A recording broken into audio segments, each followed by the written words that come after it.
Estudiantes, muy buenos días. ¿Se escucha y se puede ver la pantalla? Sí, ingeniero, buenos días. Muy buenos días. Muy bien, hoy ya comenzamos con el capítulo, con la temática diseño de miembros sin compresión, eso en acero estructural.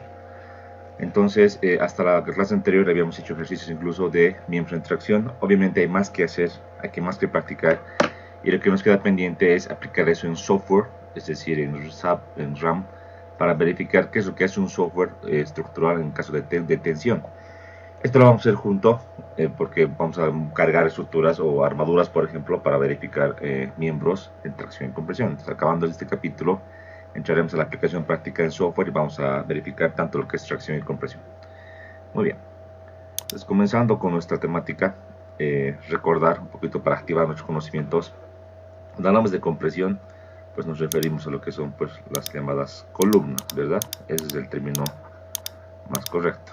Pues las columnas básicamente trabajan a lo que sería compresión simple, es decir, un elemento que tiene fuerzas que producen compresión céntrica. Y en este caso, esta compresión céntrica podríamos tratar un principio y decir con qué material. Bueno, yo tengo una fuerza P, entonces tengo un esfuerzo sigma, que sería la fuerza P entre el área. Este esfuerzo es de compresión. Por tal motivo, este esfuerzo de compresión debe ser menor o igual a una tensión, un esfuerzo a compresión límite. Entonces, un esfuerzo de compresión límite, tal como decíamos en madera, ¿verdad? Pero recordemos que en madera y en cualquier tipo de material, esto es cierto siempre y cuando la pieza falle por aplastamiento. Usualmente las piezas de acero son esbeltas y peor aún que en el caso de madera, tienden a pandear. El fenómeno del pandeo es un fenómeno de inestabilidad lateral, y aquí lo que va a gobernar en definitiva va a ser una capacidad por pandeo que va a estar en función de la esbeltez, y la esbeltez en una columna general, solamente en madera decimos especial, en general se define con la siguiente expresión: longitud efectiva entre el radio de giro. Este parámetro es muy importante. Si es alto, la capacidad es muy baja. Si es baja, la capacidad se va a aproximar a este esfuerzo límite en aplastamiento. Esa es la teoría básica que ustedes han aprendido perdón, y con lo que vamos a recordar. El tema de las esbeltez aquí es claro. Esto es en acero, en hormigón. En madera decíamos, aquí hacemos un punto aparte, ¿se acuerdan?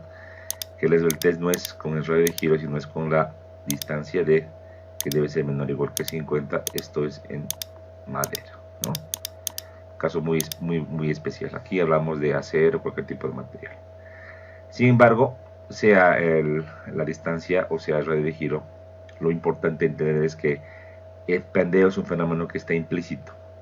Usualmente no hacemos columnas muy grandes o muy gordas, hacemos columnas relativamente esbeltas, entonces casi siempre van a estar sujetas a lo que es pandeo. Entonces aquí lo importante de ambas definiciones es ver el pandeo.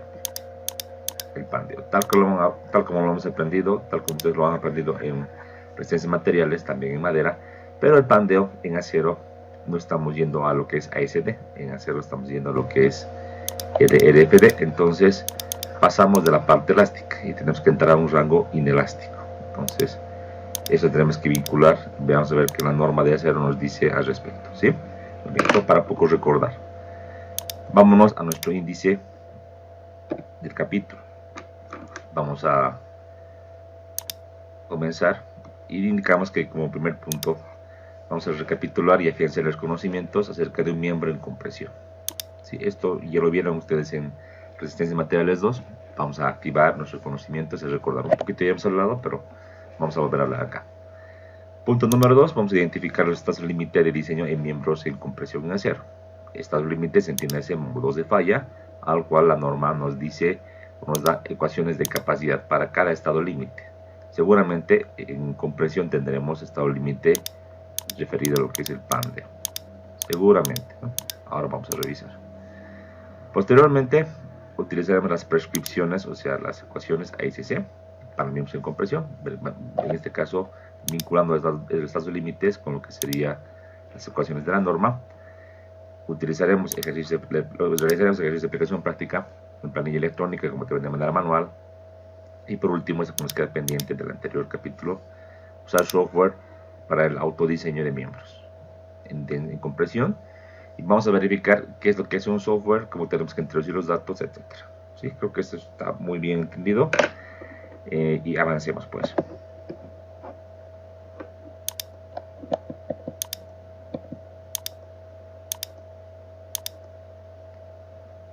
Muy bien.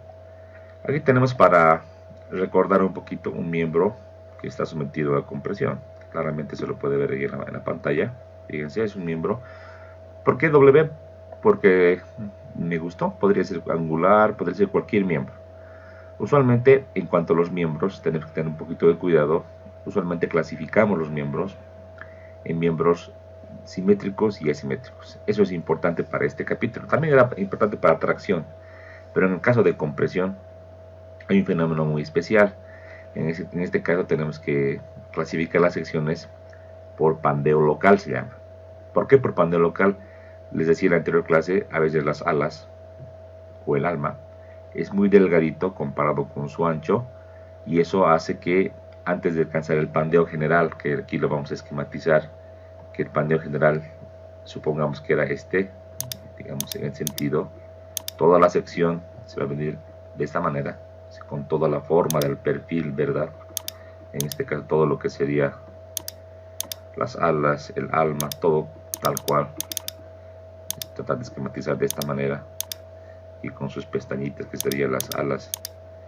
Esto se llama pandeo general, pandeo global, pero hay que entender que Euler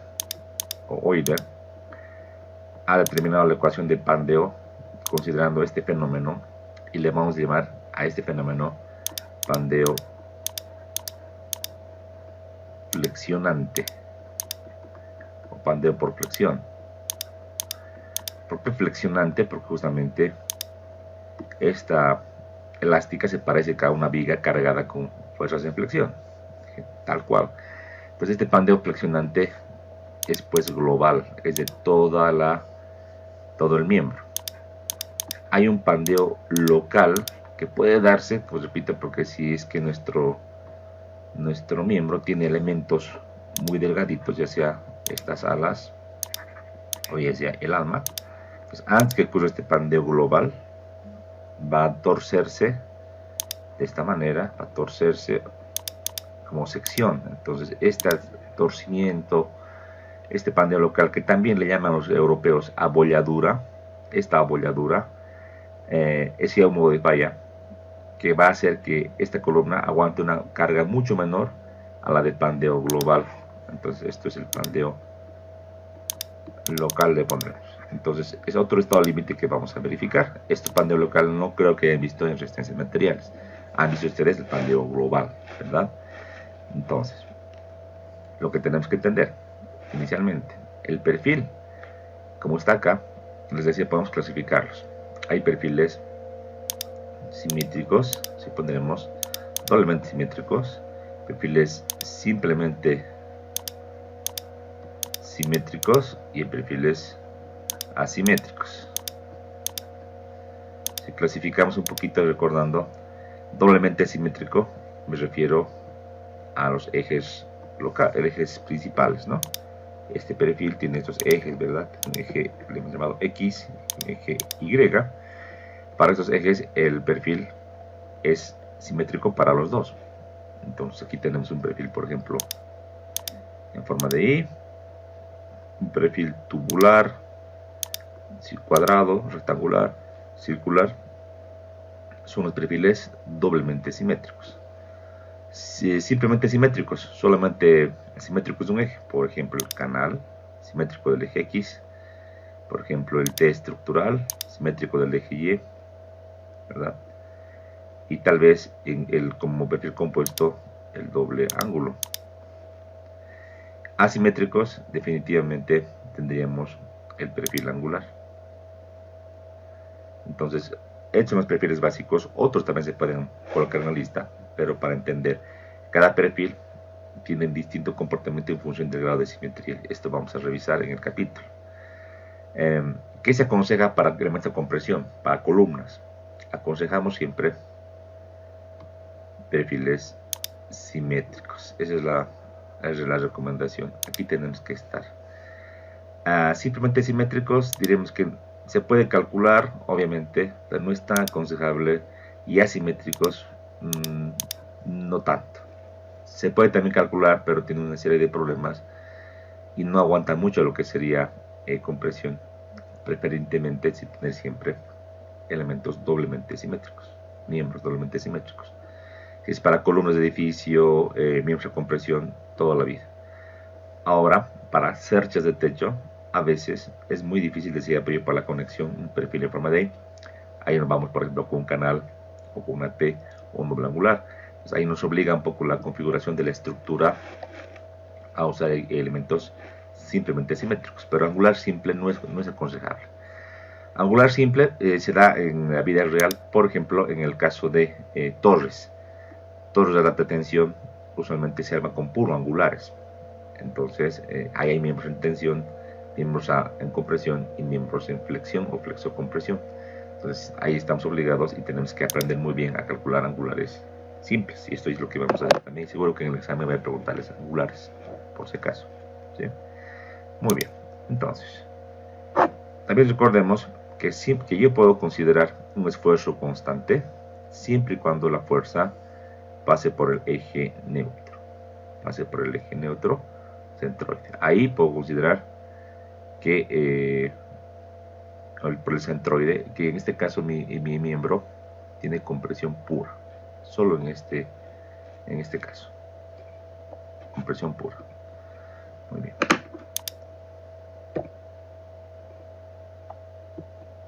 Aquí tenemos ejemplos de estructuras de miembros con microcompresión. Son los mismos, se dan cuenta, para los elementos de atracción simple. En cerchas de techo tenemos elementos de tracción a compresión. En puentes de acero, en torres de energía eléctrica, es decir, son puro angulares usualmente. Ahora también tenemos en edificios lo que serían las columnas, como también en pórticos, en naves industriales, por ejemplo. Las columnas están principalmente a lo que es compresión, aunque también están sujetas a flexión. Pero en el capítulo tal como vimos en madera, ¿se acuerdan? La norma nos indica, calcule usted capacidad de compresión, luego haremos en flexión y al último vamos a sumar los dos efectos en el capítulo de flexión compuesta o flexocompresión.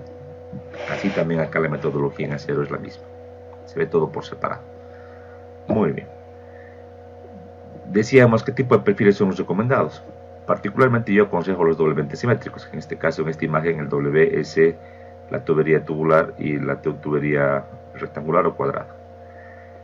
Perfiles con un eje de simetría angular, el canal, el T estructural. Asimétricos, el angular. El doble angular arregla esta asimetría del angular simple y lo vuelve como una T, fíjense, y se vuelve simétrico del eje vertical. Ahora, con cargas bastante grandes, también podemos hacer perfiles sección armada, build-up sections. Por ejemplo, aquí tenemos 2 canales con placas o tenemos 4 angulares con placas. Cualquier configuración es posible, solo que tenemos que cumplir ciertas condiciones que nos dice la norma para poder hacer un perfil armado. Muy bien. Vámonos a las prescripciones del diseño de AISC. En la norma, en la especificación nos da del E1 al E7, o sea que es el capítulo E. El capítulo D era tracción, ¿se acuerdan? El capítulo E es compresión. Hablamos de disposiciones generales, longitud efectiva, pandeo por flexión. Aquí ya nos ubicamos y sería bueno que me note. Aquí nos referimos al pandeo de Euler. Y hablamos sin miembros esbeltos. Entonces aquí donde no existe pandeo local, se refiere a eso. El E4, pandeo por torsión y flexotorsión sin miembros esbeltos. Esto se refiere a un modo de falla que todavía ustedes no han visto, solo han visto pandeo por flexión. En los miembros cualquiera sea pero particularmente en acero, hay la posibilidad de que el perfil se tuerza o se flexione y tuerza simultáneamente. Esto se da en función al grado de simetría. Al grado de simetría en función de esto, que es que los perfiles metálicos tienen esta susceptibilidad. La teoría de pandeo por fricción aquí no aplica para nada. Luego tenemos un capítulo especial, fíjense, angulares simples. Es un capítulo con un punto muy particular, aparte del resto, porque realmente con angulares simples, aparte de que es más complejo el cálculo, hay que tomar más cuidado si la norma reconoce esto. Es un punto específico para angulares. Algunas recomendaciones para su cálculo. Miembros armados, o los conocíamos que les mostraba build up, les llamamos en inglés, con sus prescripciones obviamente. Y el L7, miembros con elementos esbeltos. Aquí hay entonces pandeo local, se refiere a eso. Pues todo tenemos que ver, todo es importante. Aquí decía pandeo por flexión, decía Euler, sí, pero esto es solamente para el, entre comillas, rango elástico, perfecto. Y debe haber otra metodología para el rango inelástico, tiene que haber otra. Entonces vamos a revisar qué dice la norma para el rango inelástico. Otra metodología distinta a Euler, porque Euler o Euler solo vio el rango elástico. Ustedes ya con lo que han llevado en resistencias materiales ya conocen esto, ya lo tienen claro. También han visto longitud efectiva, ya lo tienen claro. Alguna matemática general ya han visto. De acá en adelante todo lo que no está con amarillo no han visto y tenemos que ir viendo uno por uno, caso por caso. ¿Sí? Muy bien.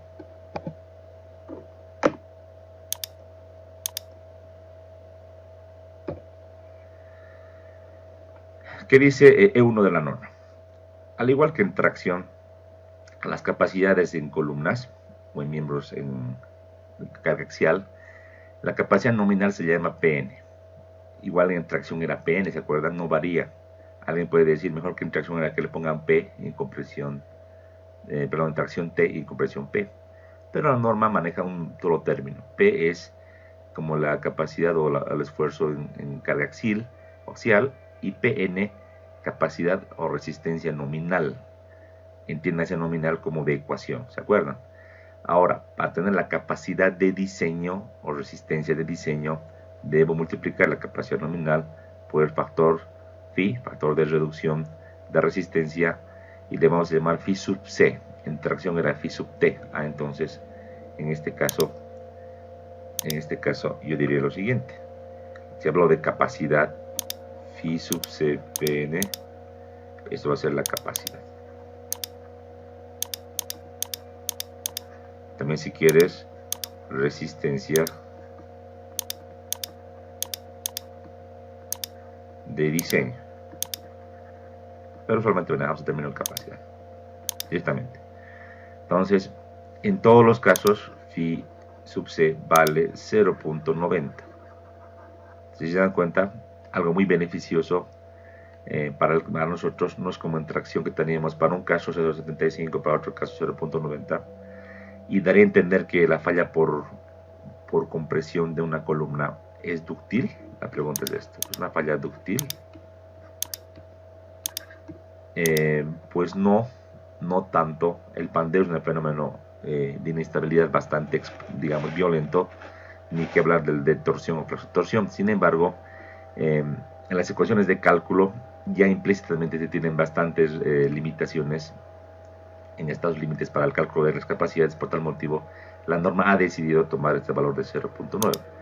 Antiguamente este valor era menor en normas antiguas, pero con el avance de la ciencia y las investigaciones, estos coeficientes phi se van calibrando, al igual que los coeficientes gamma de magnificación de cargas, ¿no? Entonces, para el RFD, ¿qué debo cumplir? Si nos acordamos, siempre que la resistencia requerida debe ser menor o igual a la capacidad. Siempre. Esto en el RFD es la ley, se debe cumplir. Esto en el RFD, ahí es el RFD. Es pues como una simplificación para lo que es compresión. Entonces, yo del análisis estructural tendré pues seguramente PU, y vamos a encontrar ahora la capacidad en función de los estados límites, ¿sí? Recuerda que PU se le puede llamar carga factorizada, esfuerzo último, fuerza última, pero digamos el término más adecuado que está en la norma dice resistencia requerida. A veces un poco confunde, pero es así. Fantástico. E2 habla del esbeltez, ¿no? Y en esbeltez hablamos de KL entre L. En realidad, L es la longitud no ariostrada. Hay que tomar en cuenta esto, muy, muy importante. Esto vamos a hablar acá. Entonces, L, longitud no ariostrada. El término no ariostrada, ¿a qué se refiere, muchachos? Ustedes ya conocen esto. ¿A qué nos referimos con no ariostrado? A ver. ¿Qué es no ariostrado? A ver, chicos. Acordémonos.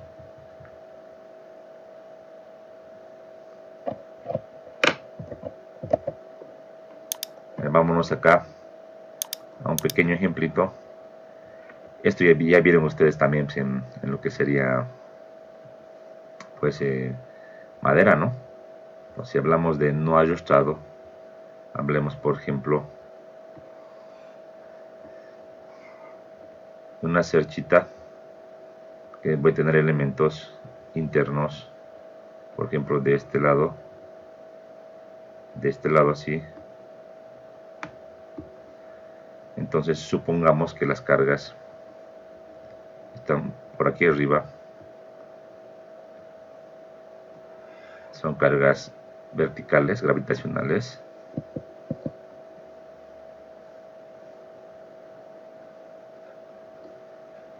Digamos que un techo bastante bajito. Aquí tenemos los apoyos. Entonces seguramente con estas cargas yo voy a tener todo este cordón a compresión. Lo voy a remarcar. Toda esta cuerda superior está en compresión. Entonces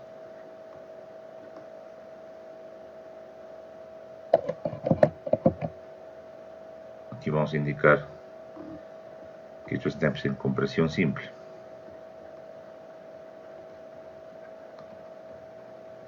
Listo. Entonces ahora la idea es que este miembro con compresión simple tendría que fallar, como decíamos, a un sigma a compresión que va a ser igual a la carga entre el área. Y esto tengo que ver menor o igual a un límite. Pero este miembro va a pandearse. O sea, los miembros no son tan gruesos, entonces esto se da, pero antes usualmente tenemos lo que es el pandeo. Entonces para el pandeo decíamos fenómeno de inestabilidad lateral. En el plano de la hoja de la pizarra, este miembro con color rojo puede pandearse, es decir, vale decir que puede ocurrir este fenómeno que estoy marcando. O sea, este miembro se puede pandear. Debería pandear de canto a punta en el plano, ¿verdad? De canto a punta, así con una columna típica, como decíamos con Euler. Entonces decíamos usualmente de la concepción de cálculo, una columna aislada, como está acá, con cargas en compresión, pues se pandea de esta manera, tomando en cuenta que las conexiones o los extremos, tanto el de arriba como el de abajo, son articulaciones. Entiendes, articulación que impide o que permite el giro. Esto es algo muy teórico. En una cercha debería darse esto. Podemos considerar que todas las conexiones pues, son articuladas totalmente. Entonces se daría esto de canto a punta como en este caso, pero tenemos estos dos elementos con color verde que están arriostrando, están impidiendo que en este nudo justamente el elemento, la cuerda superior, se mueva o hacia arriba o hacia abajo. Entonces impide esto, entonces aquí diremos a recordar, estamos arriostrando, entonces este elemento, estos elementos en este nodo, este y este, están arriostrando. Están arrostrando esta barra. Entonces, longitud no arrostrada para la cuerda superior, entiéndase, tenemos dos, una de este nodo a este nodo, distancia L1 le voy a llamar, y otra de ese nodo a ese nodo, a distancia L2. Entonces, dos longitudes no arrastradas, entonces L1 y L2 son longitudes no arrastradas.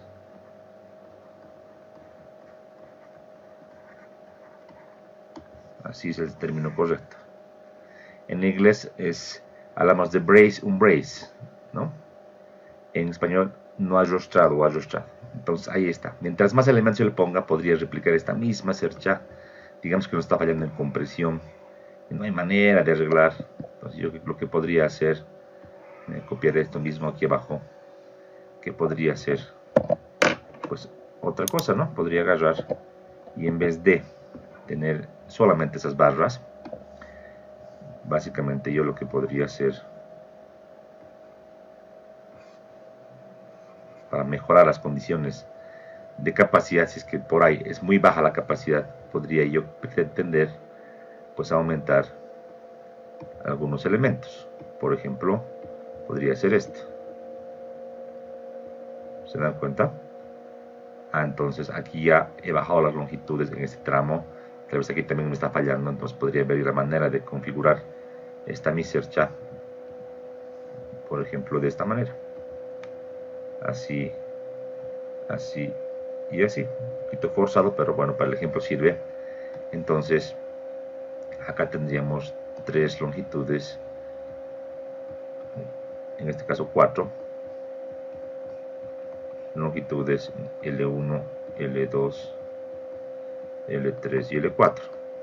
Entonces L1, L2, L3 y L4 longitudes no arrastradas.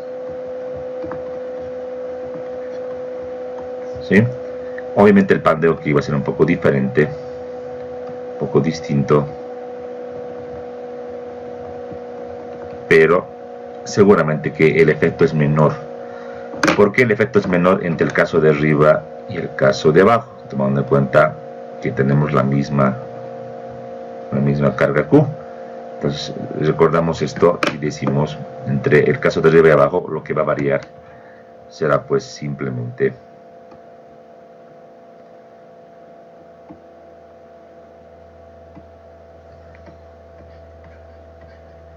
la esbeltez. KL entre R es la clave para poder entender. Va a variar KL entre R. En el caso de arriba, KL entre R es mucho más grande. En el caso de abajo es mucho más pequeño, ¿verdad? Mucho más pequeño. Entonces, en función de KL entre R, la capacidad puede subir o puede bajar. Si KL entre R es alto, entonces seguramente la capacidad de compresión es pequeña. Y viceversa, si KLR es bajo, pues la capacidad va a subir, pero no ilimitadamente, tiene un límite, y este acuerdan, pues vamos a verlo, para recordarlo de resistencia de materiales. Ustedes han trabajado mucho con esto, y vamos a dibujarnos un grafiquita que todos conocemos, bastante interesante, del comportamiento de un miembro en compresión, cualquiera sea este, ¿no? Que han visto ustedes de mecánica de materiales. Entonces usualmente poníamos lo que era la esbeltez, en este caso de esta manera, ¿se acuerdan? Y aquí teníamos la capacidad. Aquí puedo colocar en mi ejemplo la capacidad directamente así. ¿Qué les parece? Entonces esta gráfica, como iba, ¿se acuerdan? Aquí tenemos un límite de 200. Usualmente en hormigón o acero es límite 200 de la esbeltez. Entonces aquí era muy bajito, ¿no? La capacidad era muy pequeñita, casi cero, pero nunca tocaba el eje porque aparentemente esta ecuación se parecía a una hipérbola. Entonces era algo así. Con línea punteada tiene este comportamiento. Esta línea punteada, así como está aquí, la conocida y llamada la hipérbola de Euler. Entonces esta es la ecuación de capacidad de Euler. Tiene esta forma. Mientras KL entre R sea más grande, la capacidad es más pequeña. Pero esto es teórico. decíamos en mecánica de materiales, tiene un límite. ¿Por cuál es el límite? El límite simplemente es este, una línea horizontal, porque acá tenemos el límite del aplastamiento. Este límite estaba definido con la relación carga entre área, simplemente donde carga entre área, pero vamos a llamar más de esfuerzo. Esta capacidad le voy a llamar de P de aplastamiento, y P de aplastamiento simplemente era el valor de sigma de aplastamiento por el área real de nuestra sección. Ese es el límite. Teóricamente puede seguir, pero el límite es este, el límite máximo. Entonces era una proporción de dos curvas, una horizontal y esta hipérbola de Euler, ¿se acuerdan? Muy bien, esto también es teórico. ¿Por qué? Y tal vez esto no lo han visto en resistencias materiales. Esta hipérbola de Euler trabaja muy bien, está perfecto, pero tiene una limitante. Y aquí para acá la vamos a colocar. La limitante es este. Esta línea, este puntito, define a la derecha lo que es el rango elástico. Para el rango elástico, que está aquí a la derecha, perfecto. Euler predice el comportamiento. A la izquierda, este rango inelástico, así le vamos a llamar, en la ecuación de Euler no predice el comportamiento de una manera correcta. Motivo, ¿por qué? Porque en el rango inelástico ya el módulo de elasticidad es variable, ya no es constante, es una recta y tiende a reducir, aparte de otros fenómenos que ahora vamos a explicar o tal vez recordar si es que han llevado. Entonces realmente lo que pasa en columnas es que es así, ¿no? De este punto, que es el punto, viene otra curvita de esta manera.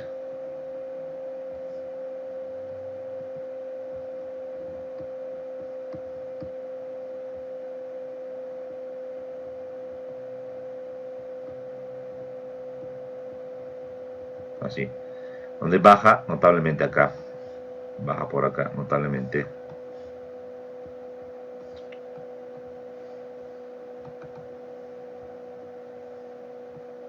Un segundito. Ahora sí.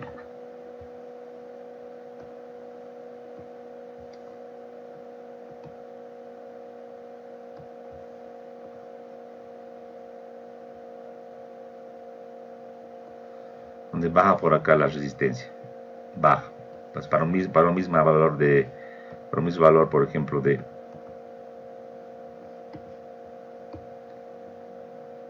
KL entre R, por acá digamos,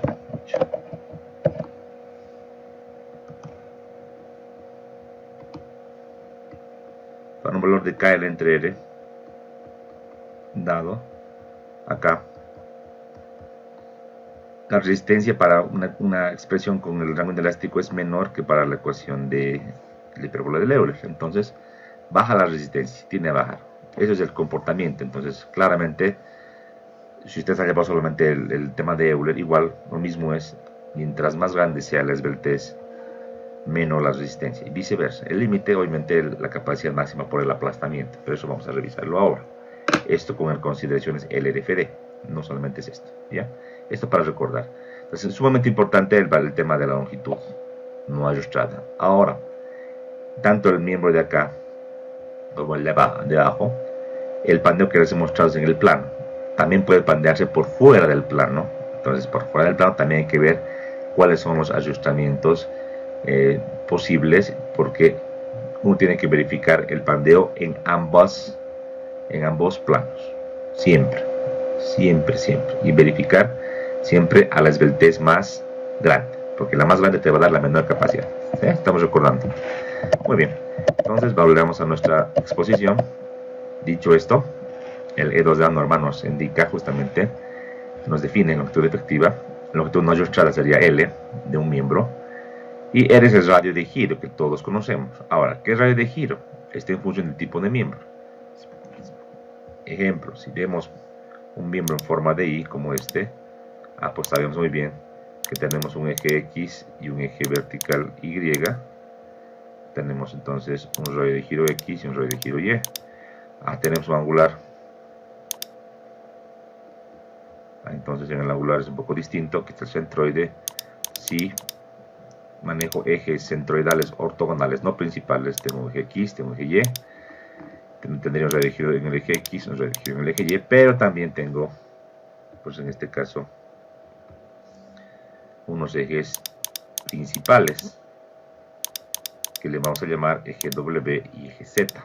Pues también tengo un radio de giro W y un radio de giro en el eje Z.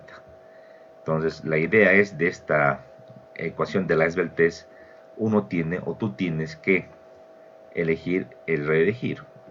Obviamente, ¿cuál lo utilizamos? Si hablamos de KL entre R, como está en el denominador, si pongo un número pequeñito, la esbeltez es grande. Entonces, usualmente, si KL es igual en cualquier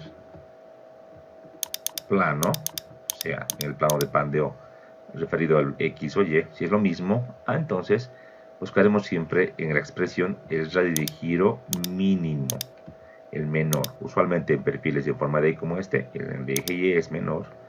Y en angulares, por ejemplo, en el eje Z, es el eje débil. Y así depende de cada perfil, estamos solamente recordando. Pero existe la posibilidad, aquí pondremos a este lado, si K por L es diferente, si es diferente, ejemplo de diferente, vámonos a nuestra imagen, es diferente, pues puede haber una columna, de esta manera, como veíamos en maderas, ¿no? Que venga de esta manera, digamos que con un perfil así en forma de I, algo así.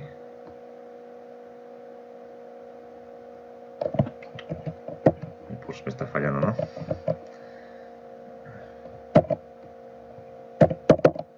Segundo. Así. Pues puede ser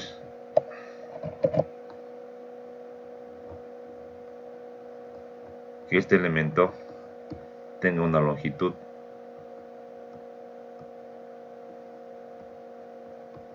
total L en un plano, pero transversalmente tenga este caso, que tenga una viga igual en forma de I, que salga, digamos que a la mitad, ¿no? Esta posibilidad ahí. Y continúe por acá, ¿no? Al otro lado tengo otra viga que es una. Entonces en este caso, para el otro plano, pues tendríamos otra longitud. Para el otro plano tendríamos, por ejemplo, una longitud, le voy a llamar L2, y aquí L3, y aquí le llamamos L1. Entonces, para un plano es L1, para otro plano es L2 y L3. Entonces aquí tengo diferencias, si agarro el perfil y lo coloco como debería estar así para hacer su análisis. Aquí el perfilcito está en forma de I. Entonces, ustedes me van a ayudar a determinar cuál es pues el fenómeno del pandeo. Ustedes me van a colaborar, voy a colocar los ejes de costumbre usuales que manejamos. Entonces un eje vertical, un eje horizontal, así, con esta imagen, con esta gráfica que está acá. Entonces, díganme ustedes, la esbeltez, aquí voy a anotar, ustedes van a colaborar.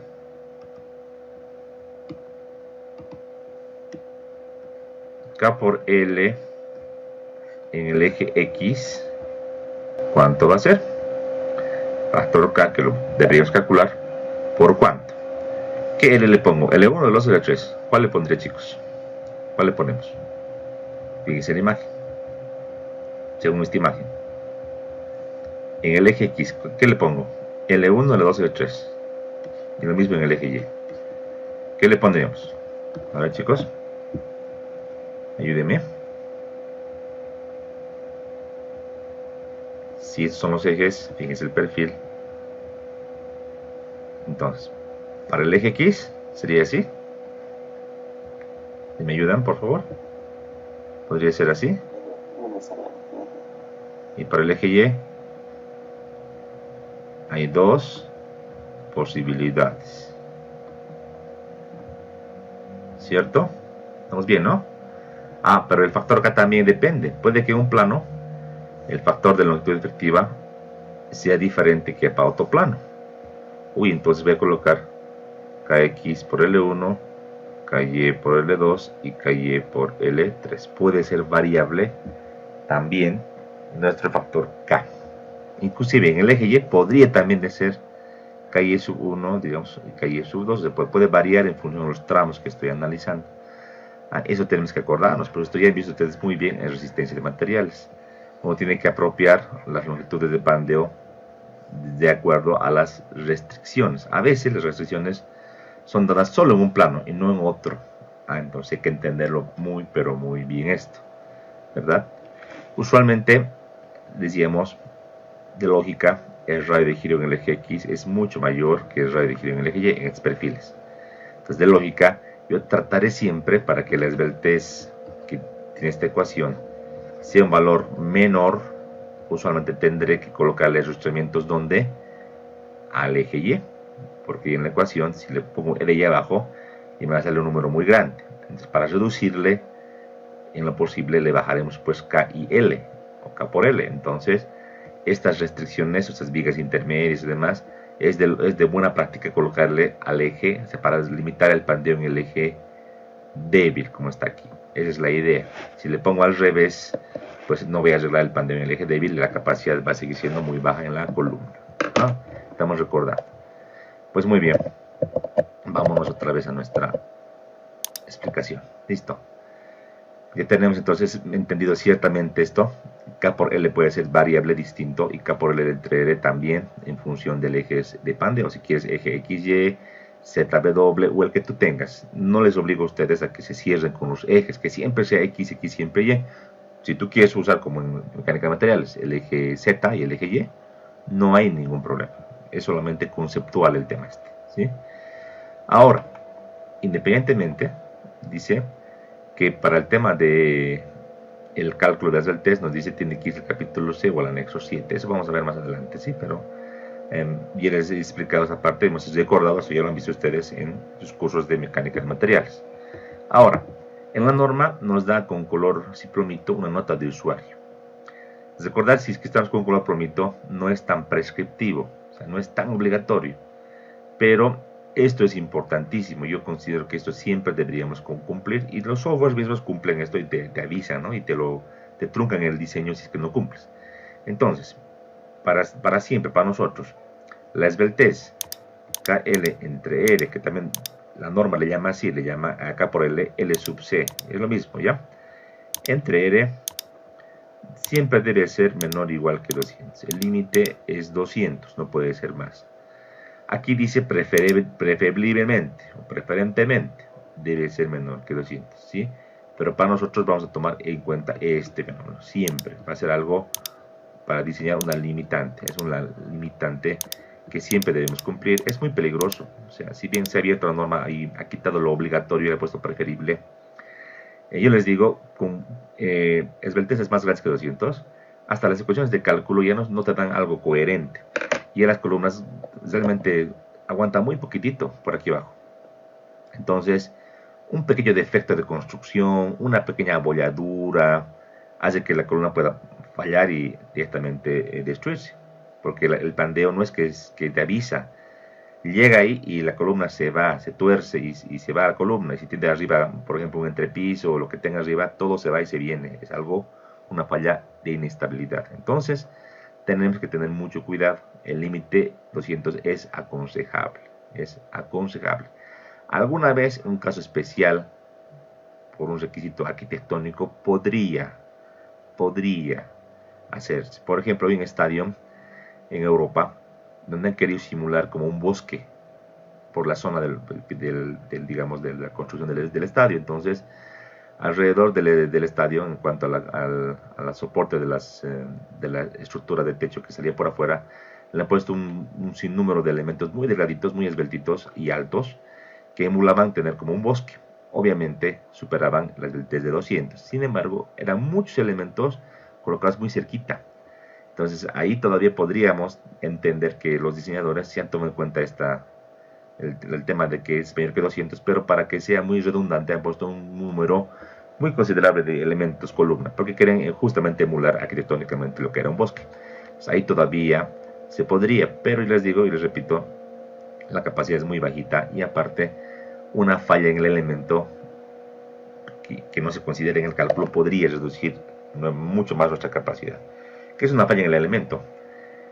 Tú puedes abollar un perfil, ya sea como este o cualquier tipo de sección, al transportarlo de fábrica. Si bien de la fábrica es perfecto el perfil, al transportarlo de la fábrica o del proveedor, imaginemos que esto viene de Brasil o viene de Estados Unidos, hasta llegar por barco a Bolivia, o a Brasil, hasta importarse por Brasil, por Chile, toda la carretera, los bloqueos, todo eso, y mientras que el chofer que maneja digamos, el vehículo de transporte va frenando, va acelerando, va lastimando el perfil en el transporte, y el descargar o cargar nuestros perfiles pueden tener poco cuidado, nos pueden ir golpeando, les pueden ir abollando ya por tema digamos, del transporte mismo.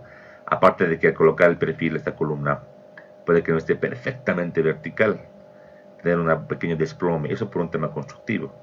Entonces eso te va a llevar seguramente a reducir mucho más esta capacidad. ¿Se dan cuenta de la peligrosidad? Entonces por criterio es muy bueno tomar el límite 200. Los libros de texto manejan 200, los softwares manejan 200.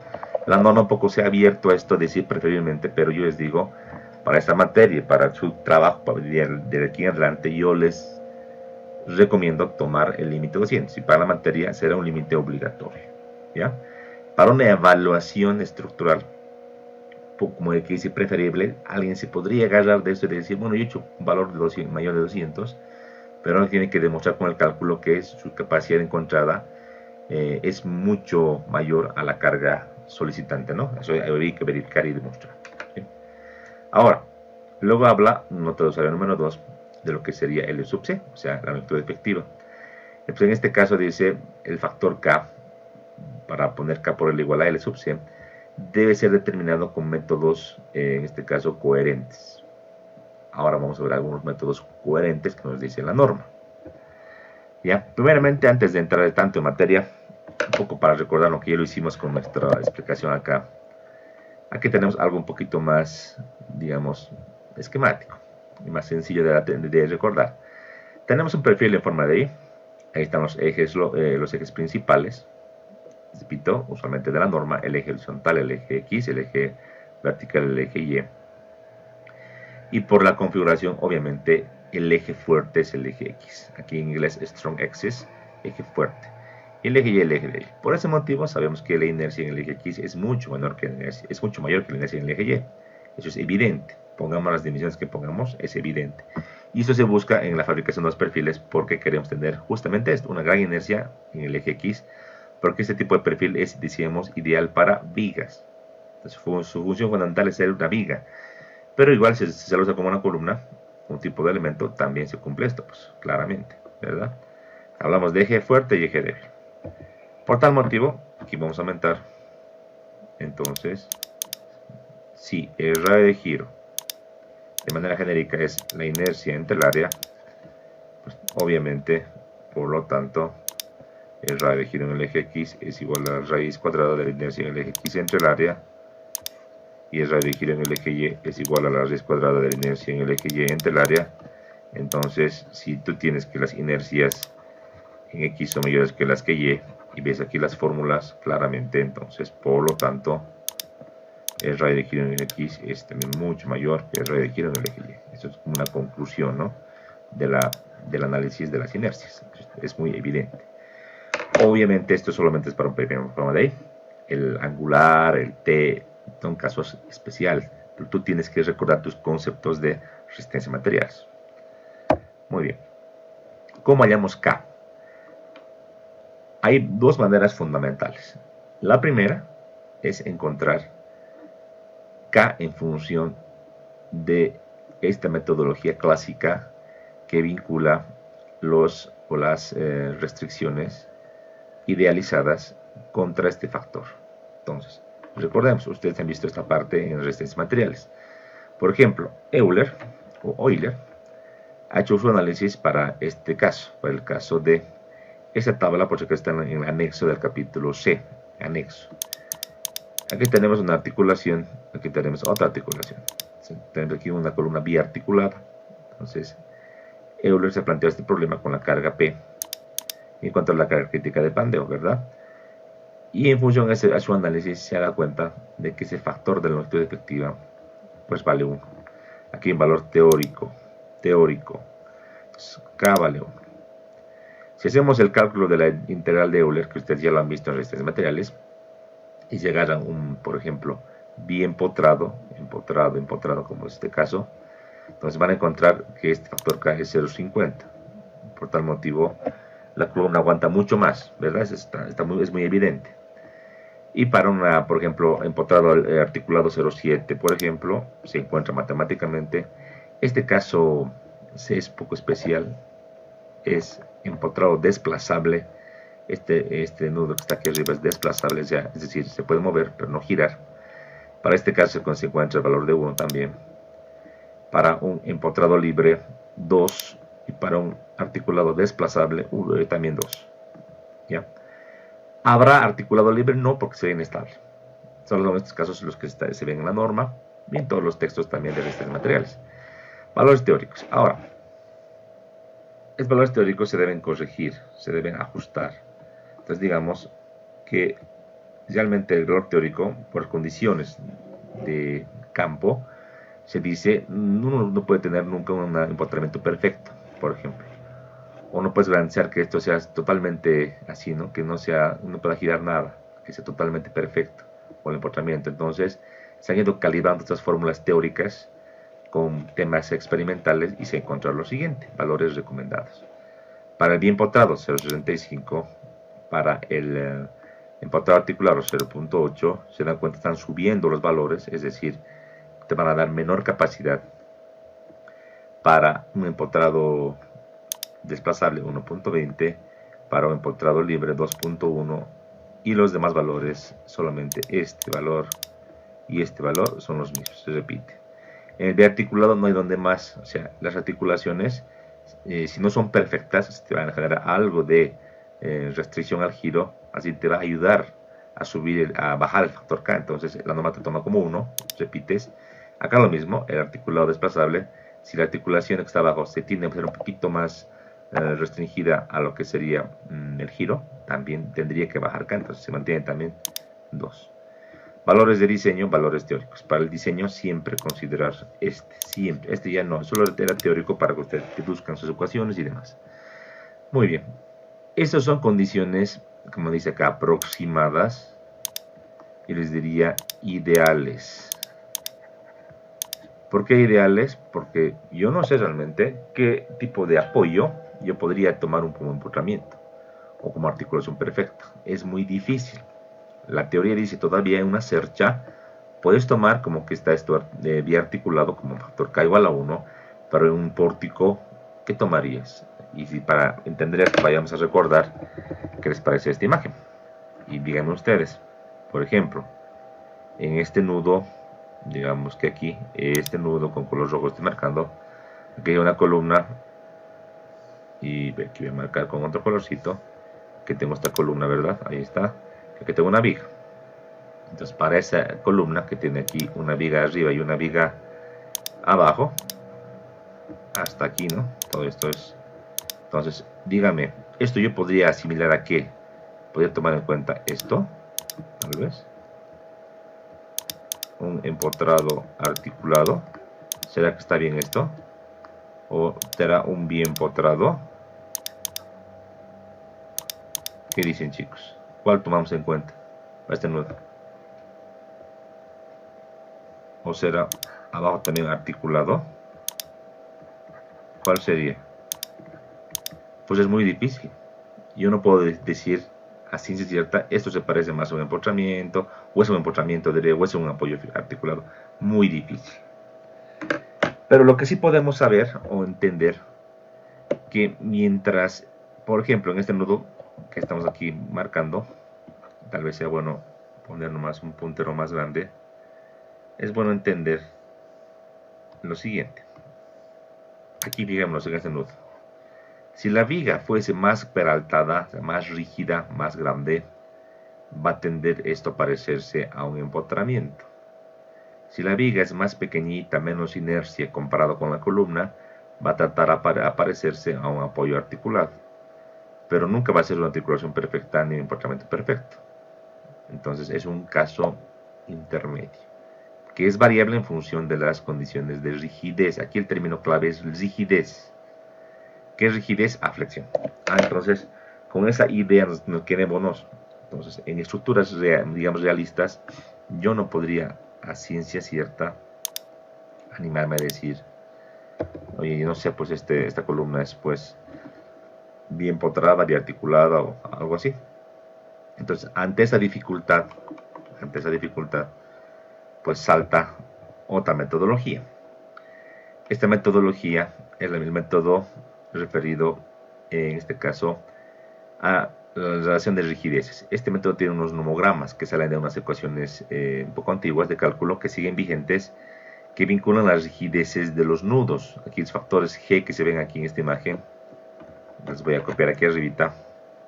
El factores G que vinculan la rigidez de las vigas entre la rigidez de las columnas. Este factor que se calcula por nudo, aquí pondremos por nudo. Una columna de edificio, digamos esta, de pórtico, hagamos así este pequeño esquemita, digamos que hemos hecho un corte ahí, ahí, ahí y abajo también, ¿ya?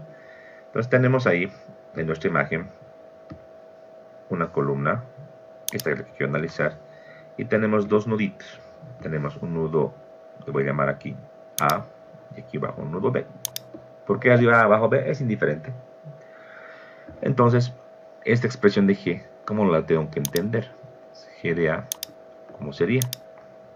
Aquí le voy a llamar, por ejemplo, para que nos tengamos esto un poco más claro, esta es la viga 1, esta es la viga 2, esta es la viga 3 y esta es la viga 4.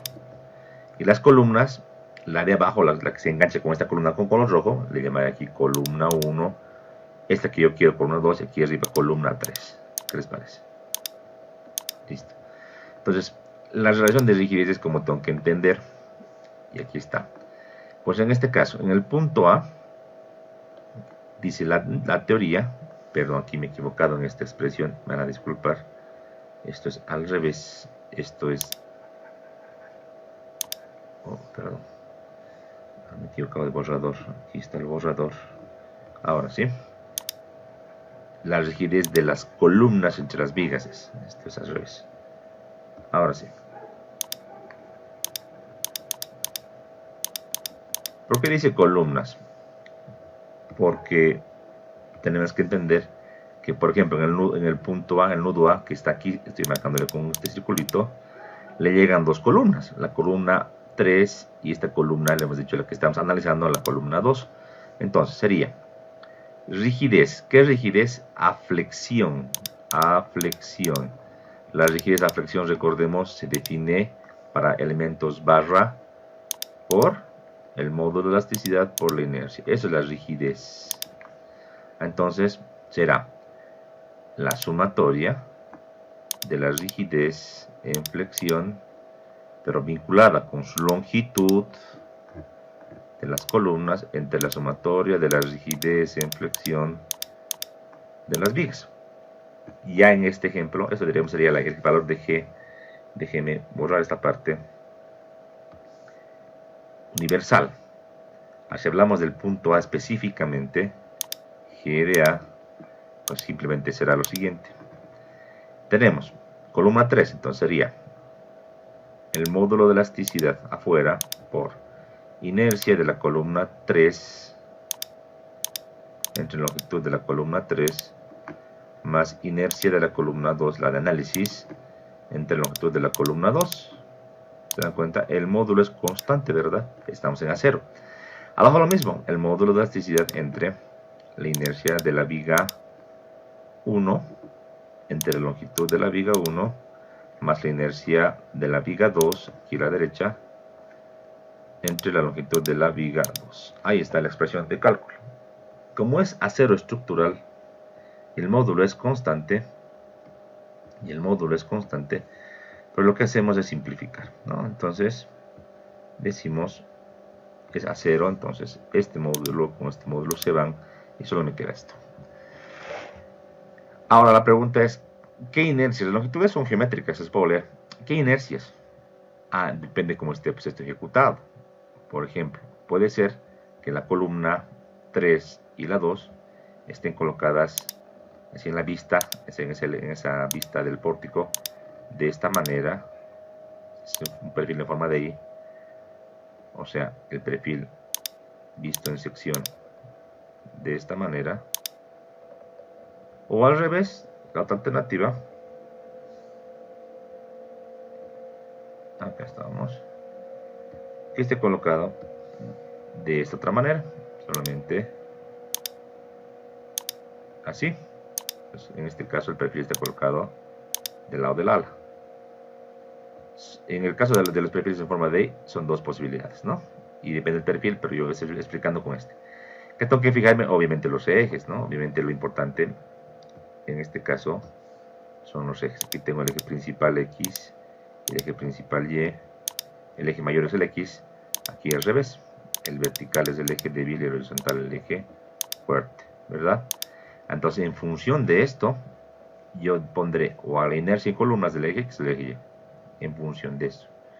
Si veo el pandeo en el plano, como este cálculo es por plano, si coloco, por ejemplo, como está aquí, como esta configuración, ¿qué le pondría? ¿Qué inercia le pondría? La inercia en el eje Y le pondría. Si está como en este caso, en el eje X. En las vigas no hay mucho donde perderse. En las vigas, usualmente las vigas se colocan de esta manera. Se ha visto en el pórtico, se van a colocar así las vigas, ¿no? Siempre con la inercia fuerte, soportando las cargas de las vigas. Entonces siempre va a estar el perfil de esta manera. A no ser que tenga una viga volteada por algún motivo, pero no es aconsejable, porque estás perdiendo pues su capacidad como viga. Entonces siempre las vigas se van a colocar en el eje X. Siempre. Entonces, solo te quedaría el análisis del eje Y o del eje X en caso de columnas. Ahora, este valor de G puede subir o puede bajar en función de estas relaciones. Si las vigas son bien poderosas, tienen bastante inercia comparado con las columnas, G va a ser pequeñito. Entonces aquí tenemos estos nomogramas, donde tenemos G de A y G de B. Si G es pequeñito, fíjate, digamos un 0,2 y G de B tenemos un 0,1, rayamos, encontramos un factor K aquí en el medio, pequeñito, de 0,52 diremos. Pero si G es grande, entonces por ahí G es 2, aquí G es, digamos, 10, rayamos y tenemos G de 0,9. Ahí está la diferencia. Mientras más inercia tenga la viga comparado con la columna, entonces es más parecido a un empotramiento, que empotramiento se que era 0,5. Y viceversa, mientras que las columnas son más rígidas que las vigas, o las vigas tienen poca inercia en ese plano, entonces el valor de G va a aumentar. En esta gráfica de la izquierda, el factor K máximo que puedes encontrar es 1, porque en este cálculo es para pórticos indesplazables. Esto tenemos que un poco explicar también, creo que esto ya han visto en los materiales, pero por lo menos yo explico esto en curso de verano. Pero en pórticos, vamos a tratar de esquematizar acá. En pórticos, marquémoslo así.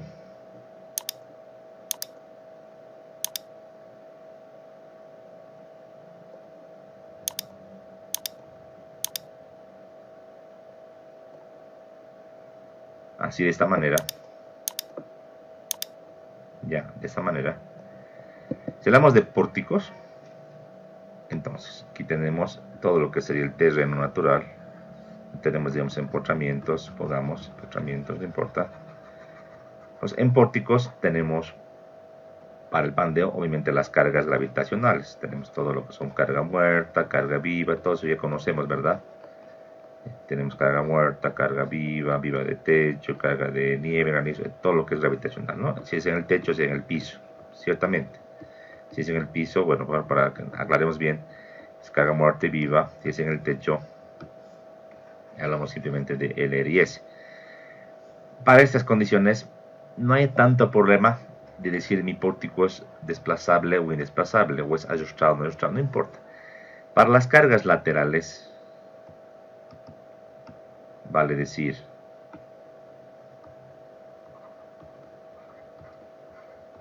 cargas de viento, cargas de sismo. Para estas consideraciones, chicos, los pórticos de edificación reaccionan de manera distinta, de manera diferente. Si no tengo ajustamiento, solo es el portiquito, obviamente con muritos de ladrillo, de vidrio, como tú quieras, lo tradicional, pues este pórtico se va a desplazar, se podría desplazar. Déjenme copiar esto un poquito para hacer ambos casos. Entonces voy a copiar. ¿Qué pasa con esto? Ahora sí. Voy a copiar.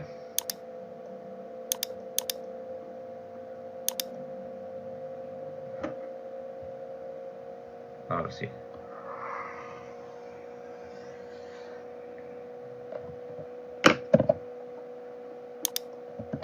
Ya, ambos casos.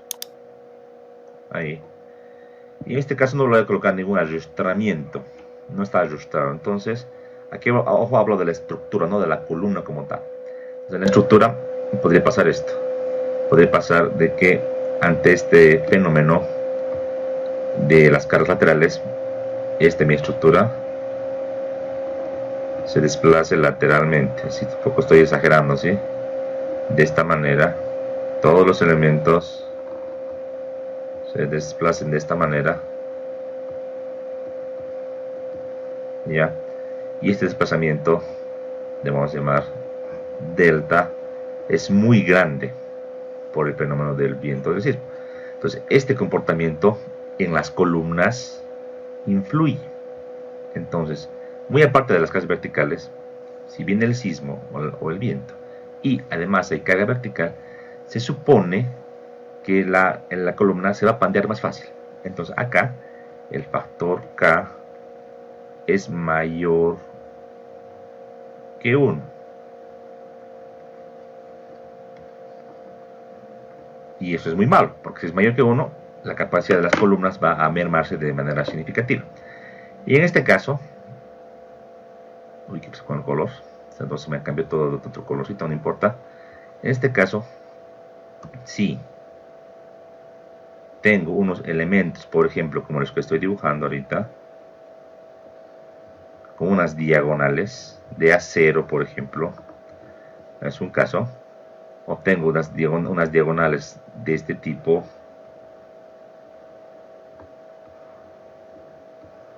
o tengo tal vez por acá, o muros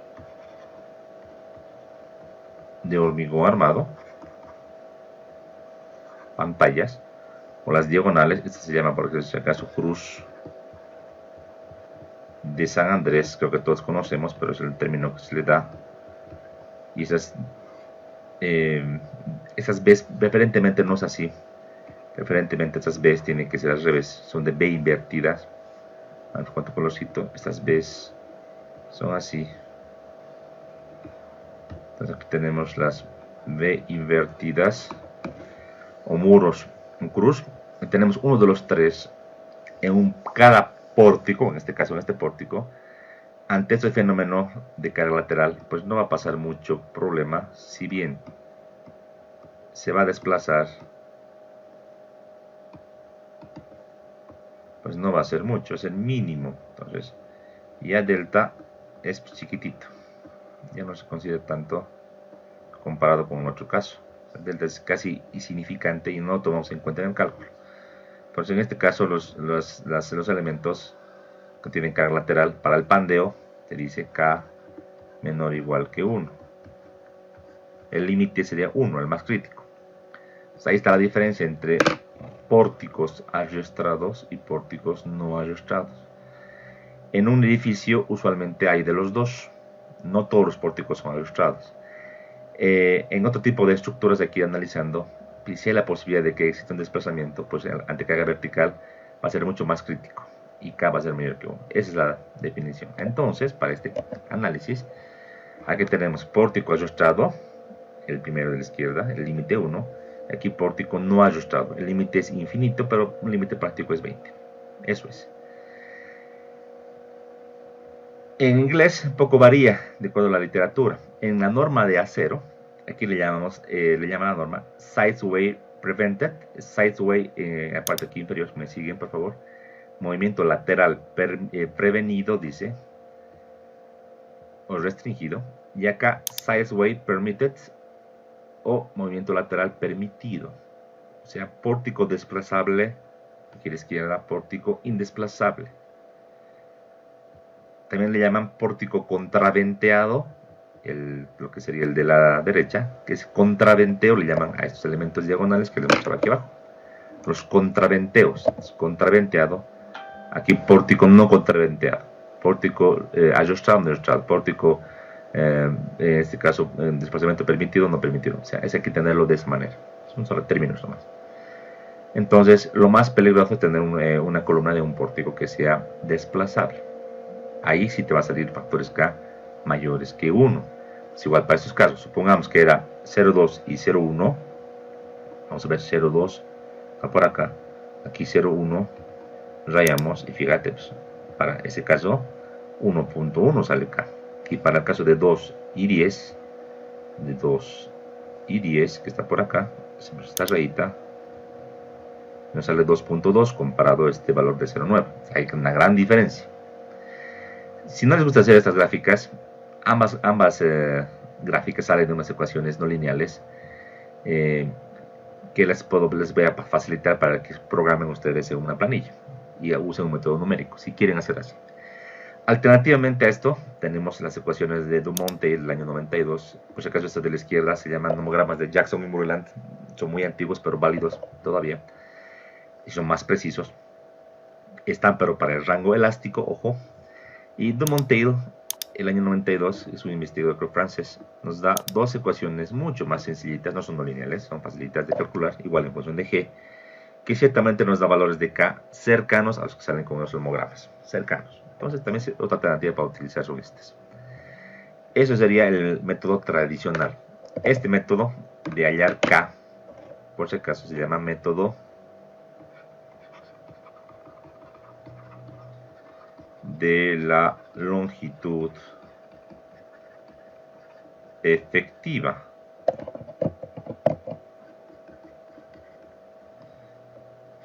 Este método implícitamente en todas las materias de diseño ustedes han visto en resistencia de materiales, han visto en otras materias, porque sí o sí han hallado ambos contra el factor K, ¿verdad? Y es coherente, es lo que todo el mundo utiliza. ¿Cuál es la dificultad del método de la longitud efectiva? Su dificultad radica en que sí, para una columnita es fácil de encontrar. Si tengo que diseñar todas estas columnas de este pórtico, imagínense, para diseñar las columnas solo de este pórtico, nivel de un edificio completo, que tiene varios pórticos. Yo debería tener ya como dato, fíjense acá en la ecuación de G, las inercias de las vigas y de las columnas. Entonces estoy en un problema muy serio. Estoy en el problema de que no tengo las secciones finales, pero las requiero para encontrar K, y K entra en el diseño. Entonces estoy en un problema iterativo. Sin K no puedo encontrar el perfil, pero para hacer en este caso el análisis y el diseño, perdón, requiero K. Entonces requiero el diseño del perfil de las vigas y columna, pero para diseñar requiero el factor K, que el K depende también de las inercias, entonces estoy en un problema iterativo. Entonces los ingenieros de antes, ¿qué hacían? Asumían perfiles, encontraban K con casi en el diseño. Si los perfiles les variaban, reemplazaban los perfiles que encontraban en lo que sean las columnas, las vigas también, en función a lo que hacían en flexión, recalculaban, hacían el análisis estructural, sacaban los esfuerzos, otra vez hallaban K en función de las inercias, otra vez diseñaban, y si les variaba, volvían a hacer. Era un tema largo, muy largo, iterativo. ¿Se puede hacer? Se puede hacer. No es práctico, no es para nada práctico. Entonces sale un método que aquí estaban viéndolo. Voy a marcar con un colorcito distinto, un marcador. Sale este método de análisis directo, tanto en esta parte, si quieres, de la longitud efectiva por este método ideal, como también con este método corregido para pórticos. Entonces, este método directo no tiene este análisis, pues, de que si mi columna es, digamos, con condiciones conocidas, y voy a ver a cuál se acomoda, o decir, es, bueno, parte de un pórtico y tengo que hacer nomás mi análisis en función de las rigideces. No, directamente K es 1 en ambos métodos, no importa, K igual a 1. Entonces, este método de análisis directo es un método de diseño por estabilidad. Esto lo vamos a revisar a detalle en el capítulo de flexo-compresión. Pero yo les voy a adelantar. Es un artificio muy interesante. Aquí vamos a ver. Y dice lo siguiente. Entonces, esto déjenme agarrar. Aquí no importa. Dice la teoría. Si bien tenemos nuestro pórtico, que aquí lo estoy esquematizando, sus condiciones, su geometría, su longitud, etcétera, no hay ningún problema. Lo que hacemos es, sin importar que si esté ilustrado o no, siempre consideraremos K igual a 1, siempre. Así nos facilita en el diseño. Pero para considerar K igual a 1, artificialmente los investigadores, los científicos, ¿qué cosa es lo que han realizado? Han dicho, para modelar esto, le vas a colocar unas cargas, le voy a llamar N, aquí N1, le voy a llamar N2, donde los NI son cargas ficticias. ¿Qué es ficticio? Que no existen, no son reales, pero se deben colocar para modelar las imperfecciones que habría en la construcción y tolerancias constructivas. Esa es una primera cosa. Y además se debe colocar una reducción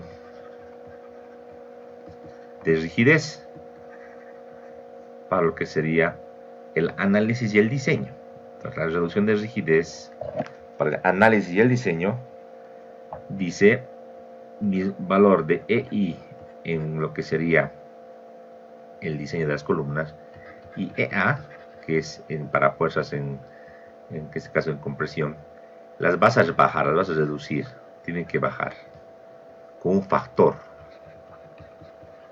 Entonces, reducimos con un factor las rigideces, tanto para el análisis y el diseño, ojo, y metemos cargas ficticias. Entonces, obviamente, ya con las cargas ya de uso, ¿no? O sea, la carga de viento, la carga de sismo, las cargas verticales que todos conocemos por piso, si quieres, no hay ningún problema, esas cargas son reales.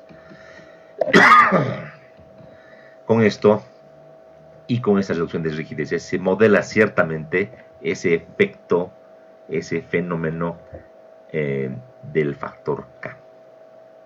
Y ya en el diseño es mucho más sencillo. Es una gran cosa que se ha hecho esto. Antes este método directo era un método alternativo, ahora es el método principal de la norma. Si tú quieres seguir con el método clásico de longitud efectiva, lo puedes hacer. Te permite la norma, no hay ningún problema. Pero lo óptimo es hacer el método directo. ¿Ya? Esto lo vamos a ver en el capítulo C, diseño por estabilidad. Solamente aquí un poquito me estoy adelantando, pero no hay ningún problema. Entonces, si caes uno directamente, no hay problema. Yo te diré, pues en el ejercicio se usó el método directo y directamente usamos el factor K igual a 1. O, si no te digo esto, el método de longitud efectiva te diré que es el método de diseño. Entonces usamos nomás este método y encontramos K. Listo. Y estamos avanzando. Muy bien. Ahora, esta parte quería preguntar si se entendió bien esta parte del método de longitud efectiva y el método del factor de rigidez para encontrar K. ¿Se entendió esta parte bien nomás? ¿O alguien tiene alguna pregunta? ¿Todo tranquilo? ¿Seguimos en línea? ¿Sí, no?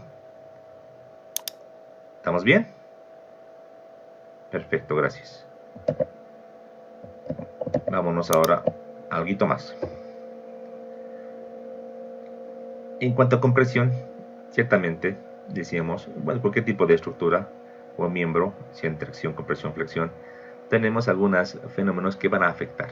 Pero específicamente, yo les digo, el pandeo es el fenómeno más peligroso, yo diría, en miembros en compresión, en miembros de acero. Lo más peligroso que puede haber es el pandeo.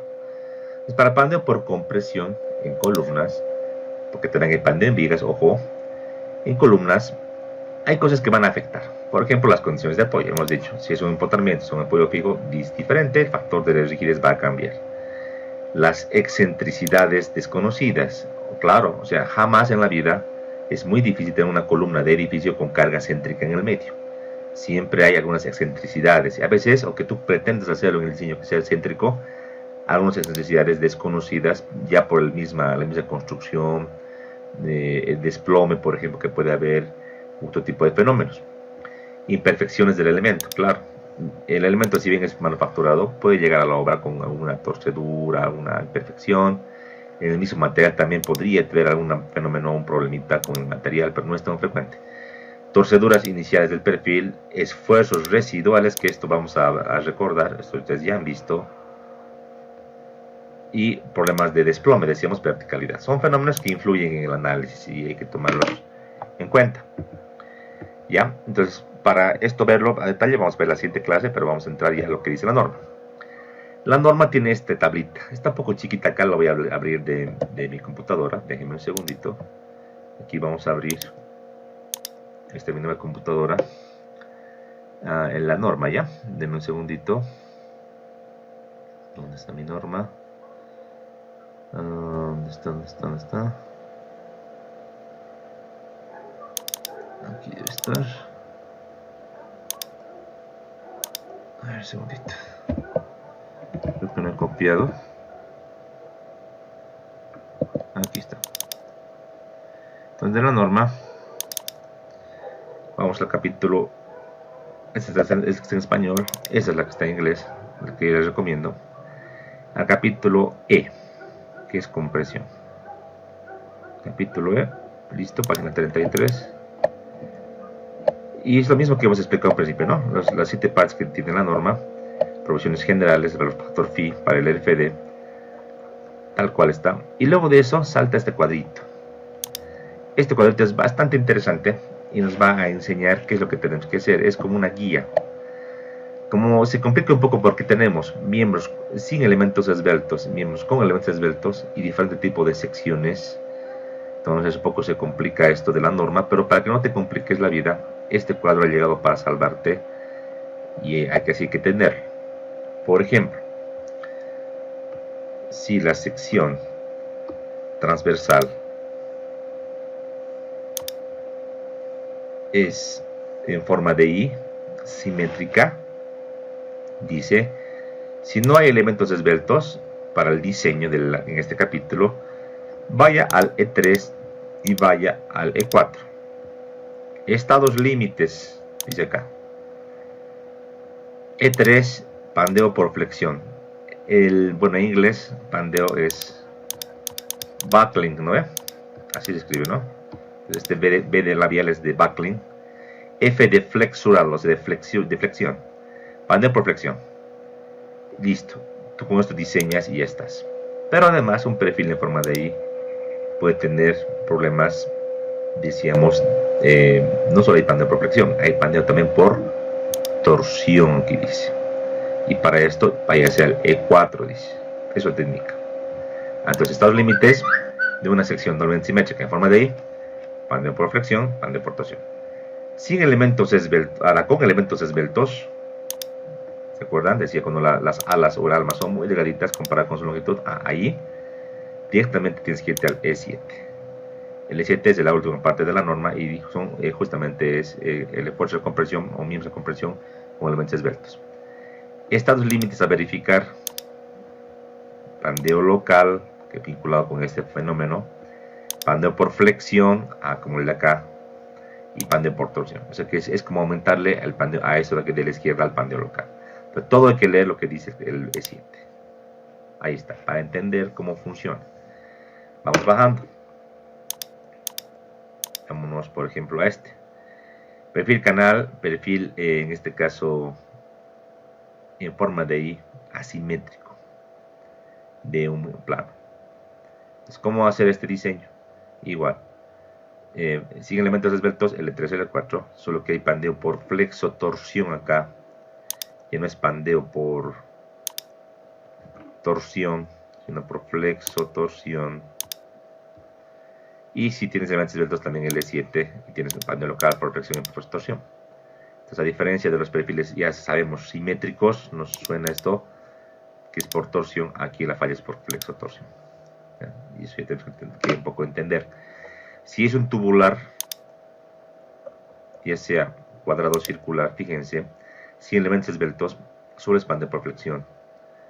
Por definición, elementos simétricos también pueden pandear por torsión, eso dice la teoría. Pero la forma del tubo es tan buena, o sea, tiene bastante capacidad o rigidez a torsión, que no es un estado límite. O sea, sí o sí en tubulares, sea cual sea, siempre la falla va a ser antes a flexión. Entonces, solamente pandeo por flexión. Si tenemos elementos esbeltos, pandeo local más le sumamos a lo que sería esto. Perfil este, específicamente T3-4, igual pandeo por flexión y por flexotorsión. En doble angular, caso especial, E6, E3-4. E6 porque hablamos aquí de lo que es angulares, miembro sección compuesta, S6. Y si tiene elementos esbeltos, E6 y E7. Igual es flexotorsión, fíjense, no es torsión. Angular simple, específicamente E5, es caso especial. Y también nos da una chance de hacer varillas y pletinas a compresión. Solo expande por flexión. No aplica el pandeo local en este caso porque es solamente una varilla muy esbelta, no hay ningún problema. Y otro tipo de elementos asimétricos, dice, como parecidos angulares, puede ser en este caso con L4, pandeo por flexotorsión y L7 pandeo local. Eso es. Entonces con esto vamos a entender a qué lugar entrar cuando les tengan que hacer un diseño ustedes. Ahí está todito especificado, ¿sí? Este es un poquito más grande para que nos ubiquemos mejor. Listo. Y estamos creo sobre la hora. Este último vamos a hacer para la siguiente clase continua, el día lunes, ¿sí? Entonces, quiero que esto recordemos, activemos nuestros conocimientos del que han avanzado en resistencia de materiales, ¿sí? Esto vamos a ir haciendo con ustedes. Entonces, aquí con colorcitos, déjenme cambiar. Una plumita le pondremos. Ya está. Entonces, con ustedes. Aquí tenemos esta columna, ¿verdad? Ahí está. Esta columna tiene cargas de incompresión. Ahí. Y ahí. No tiene elementos que le rigidizan en el tramo. No tiene. Entonces, esta columna, recordamos que su sección transversal, forma de I, como está ahí esquematizada, es esta. Tenemos el eje X y el eje Y, ¿verdad? Entonces, hay dos tipos de pandeo, uno alrededor del eje X y uno alrededor del eje Y. Entonces, para esta imagen, si esto es L, de canto a punta, no hay problema. Entonces, LX, para el pandeo del eje X, es L, para el pandeo del eje Y es L. ¿Y por qué parece Z? ¿Por qué parece Z? Que es que en el eje Z, que es el eje que sale hacia afuera, es el eje donde la carga, este eje longitudinal, le vamos a llamar como eje Z, uy, perdón, el eje Z, aquí, ya, se lo debe colocar porque, decíamos, un perfil en forma de I puede fallar por torsión. Entonces, para el pandeo por torsión hay que entender un poquito que el perfil no se va a deflectar a los lados, o sea, no va a flexarse a los lados, sino que sobre su propio eje va a querer torcerse, va a querer girar sobre su eje, así. Entonces, la longitud de pandeo en torsión, y un poco me adelanto, es la longitud L sub Z se le llama. En este caso, no hay ningún problema, también es la longitud del miembro. Ahora, si vamos a este caso, digamos que esto que lo he hecho con color lila es un caso, ¿ya? Vámonos con color rojo. Este segundo caso que lo estoy encerrando así. Aquí tengo las cargas en compresión. Los ejes no van a variar, los que están aquí dibujados. Entonces, para esta columna, si L es el total de su longitud, si esto es L, el total de su longitud, y supongamos que eso está a la mitad, o sea, de aquí a aquí tenemos L medios, aquí tenemos también L medios. LX, ¿cuánto sería? Para el pandeo en el eje X, ¿cuánto sería? En función de L voy a colocar. ¿Sería cuánto? L medios. ¿Estamos seguros?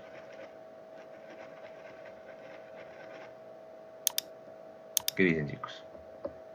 L medios. ¿Sí? Claro, porque estamos rigidizando en el plano alrededor del pandeo en el eje X. Entonces el pandeo en el eje X se ve rigidizado y para ese pandeo va a ser a L medios, correcto. Para el pandeo perpendicular, o sea, alrededor del eje Y, del eje débil, no hay nada que les rigidice, entonces L.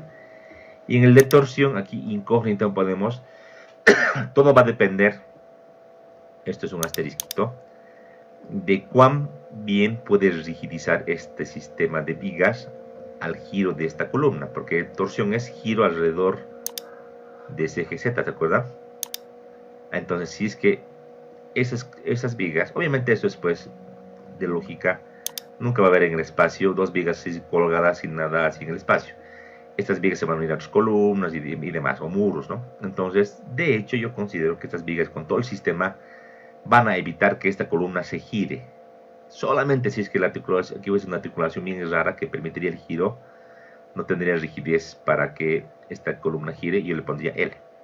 Pero si tienes rigidez, que es lo más frecuente, pues estas vigas van a evitar que la columna gire. Entonces también sería acá L medios. Pero ojo, asterisco, depende mucho de la rigidez que tengan las vigas y el sistema como tal para evitar el giro. Y también obviamente esta conexión como esté trabajada. Si es usual la conexión, va a evitar que la columna gire. Otro color. Color, a ver, negro. Este caso. El caso que está aquí abajo. Perdón, a la derecha. Este que está a la derecha. Aquí tenemos las vigas en el sentido. Entonces, en el sentido, ¿cuánto sería? LX sería L. LY sería L medios. Y aquí este asterisco, dependería si las vigas si rigidizan, entonces L medios. ¿Verdad? Ahora en este caso, el último y el más completo, tenemos ajustamientos a todos los lados en ambos planos. Cosa aquí simplemente L medios y aquí L medios pero asterisco, ¿no? Siempre y cuando las vigas, repito, restringan. ¿Estamos de acuerdo? ¿Alguien tiene alguna duda de esto para que le aclare?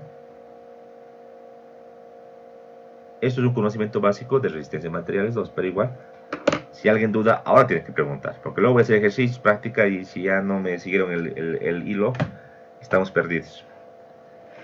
¿Estamos de acuerdo? ¿Alguien tiene duda, otra opinión al contrario? ¿Todo bien? Perfecto. Entonces no hay duda. Listo. Tienen que repasar sus textos de resistencia a materiales para el día lunes. Ya. Yo aquí paro la clase y hablemos del examen. ¿Dónde estamos? Vamos a charlar del examen con ustedes. El examen es hoy día a las 3 de la tarde. ¿Estamos de acuerdo, verdad?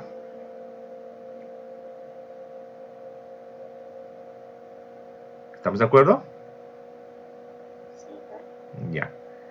El examen, yo lo voy a colgar el examen, chicos, a la hora convenida. Y obviamente voy a hacer una explicación. Voy a subir un enlace en la plataforma, un enlace chiquitito. Entran al Meet, les voy a explicar con Chuis las preguntas del examen y cómo tienen que entregar, no se preocupen. Luego de eso recién les voy a dar el tiempo para que puedan iniciar. ¿Ya? Hay pero una parte teórica, que a un principio les voy a, digamos, dar esa teórica, será unos 10 minutitos, 15, exageradamente, y de ahí viene la parte práctica. Para cada uno su tiempo va a estar especificado, no tengan cuidado. Alístense, por favor, hojas blancas, no quiero hojas cuadriculadas, blancas. Lápiz, lapicero es indiferente, mientras se note, ¿no? Si tú escribes muy suavito, pues lapicero, si escribes normal, lápiz nomás. Es necesario que lo hagan muy bonito, así con letra gótica, no. Háganlo rápido y bien, pero que se note, ¿no? Las respuestas tienen que estar en la hoja de respuestas, anotadas, con sus características, unidades. Si hay respuestas sin respaldo, así un cálculo, aunque me diga, ingeniero, no he subido mi hojita, me he olvidado, qué sé yo, es mala la pregunta, tiene que subir con su respaldo. Eso es. Si se sacan 100, les pongo 100 por si acaso, si se sacan 20, 20. Yo anoto o califico de manera muy justa. No hay de decir 80 para Dios, 100 para docente, ¿no? No hay eso. Si se sacan 100, yo les pongo su nota. Entonces, yo sé que ustedes han estudiado, se han sacrificado, la mayoría ha hecho sus prácticas, entonces les ven muy bien, estén tranquilos. No hacer nada del otro mundo. Siempre pregunto cosas que yo he explicado en clase y tienen que nomás ubicarse, pero ubicarse rápido, porque el tiempo es una limitante, hay que ubicarse rápido y hacer. Eso es, chicos. ¿Ya? Entonces, nos vemos a las 3 de la tarde. Tengan muy buenos días, ¿sí? Sí, buenos días. Dime, José. Buenos días. El examen lo podemos hacer en las planillas que hemos estado haciendo y presentar directamente eso. No. Puedes ayudarte con lo que tú quieras, menos con, obviamente, con una persona, ¿no? Es individual. Tus planillas, usalas. Son tus herramientas. Es como que vais a la guerra con tus ametralladoras, con tus pistolas, ¿no? Vale, todo eso vale. Pero debes copiarlo a hoja, a pulso. Obviamente, todo el detalle por ahí no, puedes un poco resumir, pero lo vas a copiar en tus hojas. Eso es. No es planilla nomás, por si acaso. Está bien, Inge, muchas gracias. Muy bien. Y por favor, bájense una aplicacioncita para subirlo en PDF. Si tienen escáner, fantástico. Si no tienen escáner, en el celular hay una aplicación que se llama CamScan. Tú puedes escanear tu hojita y lo subes, ¿no? Por ejemplo. Algo así, ¿ya? Igual esto voy a explicar a la tarde. Entonces, muchas gracias, chicos. Vayan a repasar, a estudiar las clases que tienen ahorita. Estén tranquilos, no hay nada del otro mundo. Estén confiados, tranquilos, pero tengan al lado sus herramientas para poder trabajar, ¿ya? Muchas gracias, buenos días.